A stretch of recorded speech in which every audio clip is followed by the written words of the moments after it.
Nakilala ko siya sa isang party. We had a few drinks kasama ng common friends. I did not expect anything out of it, pero dama ko na meron kaming connection. After that night, someone added me up on Facebook. I am single and I am ready to mingle, so why not? I asked our common friend kung single ba siya, and they told me that he just got out of a relationship. So sabi ko sa sarili ko, it won't hurt naman siguro kung magiging friends kami. And then we started going out. Again, sabi ko sa sarili ko, walang masama. We're just friends. Tapos naging magkausap kami gabi-gabi. Sabi ko, technically, he is single, and again, we are just friends. Until naramdaman ko, 2 months later, na I have fallen for him. He said he's in love with me too. So we made it official. And then boom. Here comes the ex's friends. Mang-aagaw. Malandi. Easy to get. Those were the comments na natatanggap ko. Sa pagkakaalam ko, wala akong sinulot. Wala na sila nung pumasok ako. I can only judge him for how he was with me, not for the man he was with his ex. Ako yung pinalit, pero never akong naging kabit. Is it worth explaining to people? Or can I just be selfish and enjoy what I have with him right now?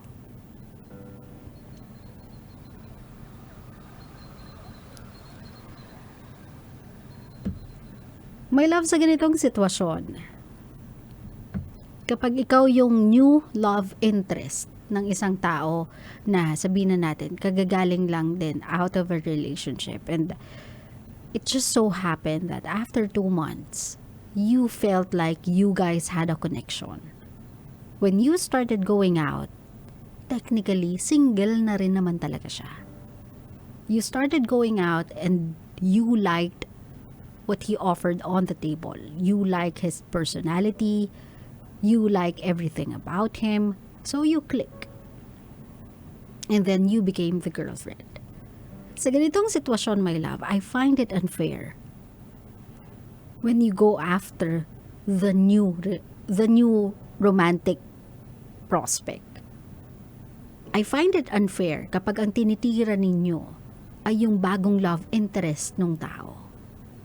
If there's one thing that I agree sa statement ni Mayet, is that she can only judge the guy by how he was with her, not how he was with his ex. Ang nakaraan ay nakaraan. We can never judge a person because of their past. We can only judge them for the way they are with us. Parang ganito yan, my love eh. Kung yung taong yun, sabihin na natin, naging masungit, masama yung ugali sa friend mo, it's a natural reaction for you to feel kinda aloof with that person kasi feeling mo that person ay masamang tao kasi nga masama siya sa friend mo. But for you to directly attack that person should have done something wrong with you first before mo siya atakihin.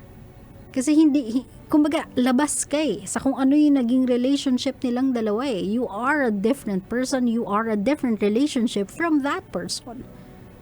So, it's kinda unfair if bigla mong ibubunton yung galit mo sa kanya dun sa new prospect ng ex mo at sasabihin mong malandi ka, easy to get ka, haliparot ka, without knowing the whole story behind it. I understand. You are concerned na how can a person fall in love with a person within 2 months? That's their story, my love. Storya nila yun eh. Kanila yun. Whatever happened to their communication, whatever happened to their conversation, whatever transpired sa pag-uusap nilang dalawa, she made the ultimate decision that it is enough to trust that person. Now, if that person turned out to be someone na lolokohin siya, that's an experience that she should undergo alone. Kasi again, it's her decision. But for you to come after her, what are you trying to accomplish? Anong tinatry nating i-accomplish now? To break their relationship apart? So that all of you can be miserable? Para lahat kayo malungkot, para walang masaya? Para lahat kayo basag, para lahat kayo wasak? Yun yung ultimate goal? Isn't that petty? Hindi ba yun parang away bata? Gantihan ng labanan? Hindi ba napaka-immature ng ganong klaseng thinking? Hindi lahat ng pinalit naging kapit.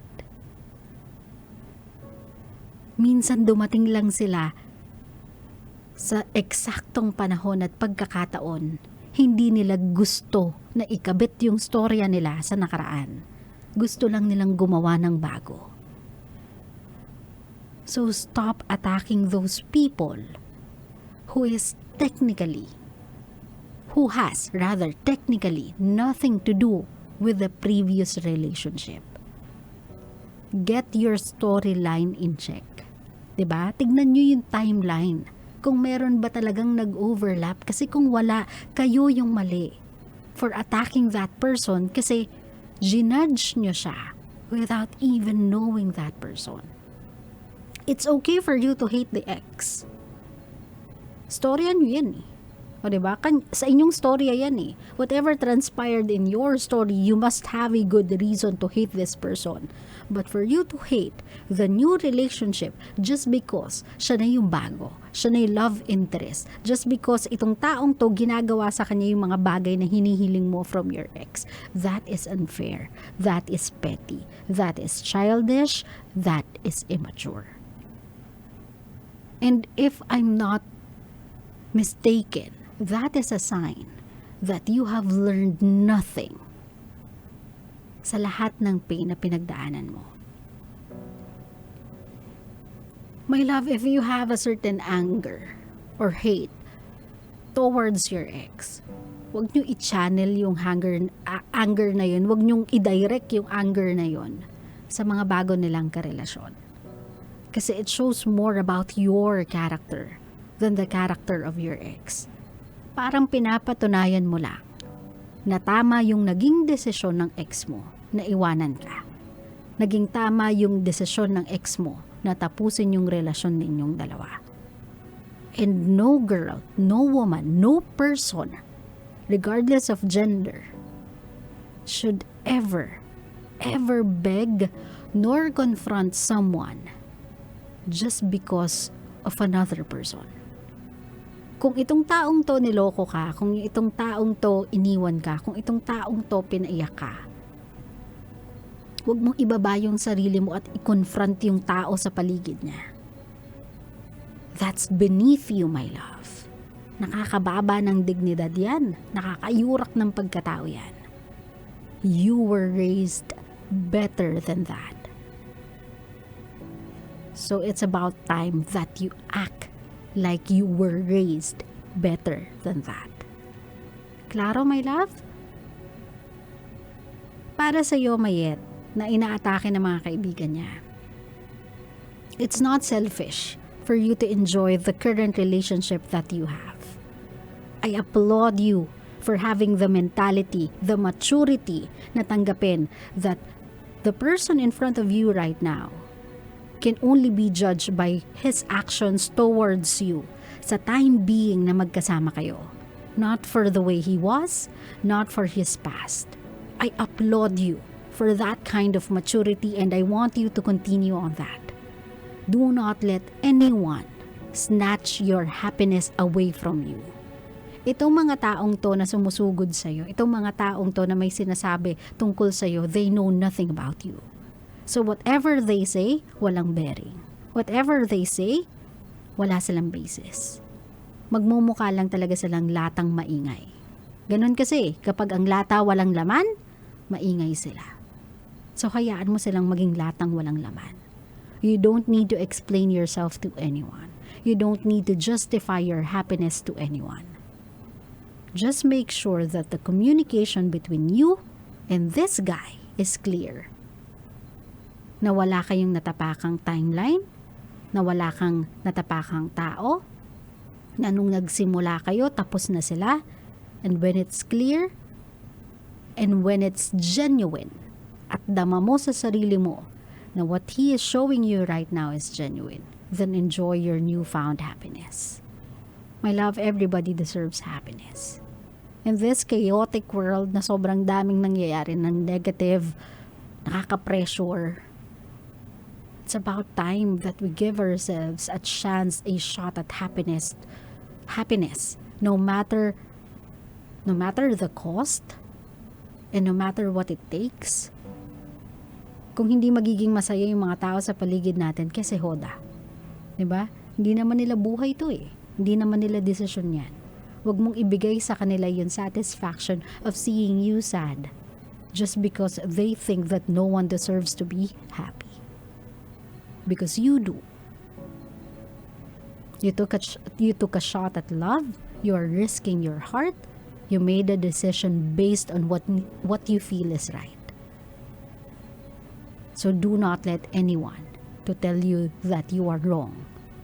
Kung ikaw naman yung makakadama ng lahat ng mararamdaman mong posible from this moment forward. Naintindihan mo ko, my love? We can always take caution from the past. Pwede yung magsilbing warning. Pero wala tayong karapatang mag-judge ng nakaraan ng mga taong ngayon lang natin nakilala. Ngayon lang natin nakasama. Ngayon lang naging parte ng buhay natin. Kasi everybody can change, my love. Do not tell me that they can't. They can. Kasi change when it comes to personality, change when it comes to behavior, change when it comes to characteristic is not really by chance, it's by choice. So yes, they can change. Claro? Claro.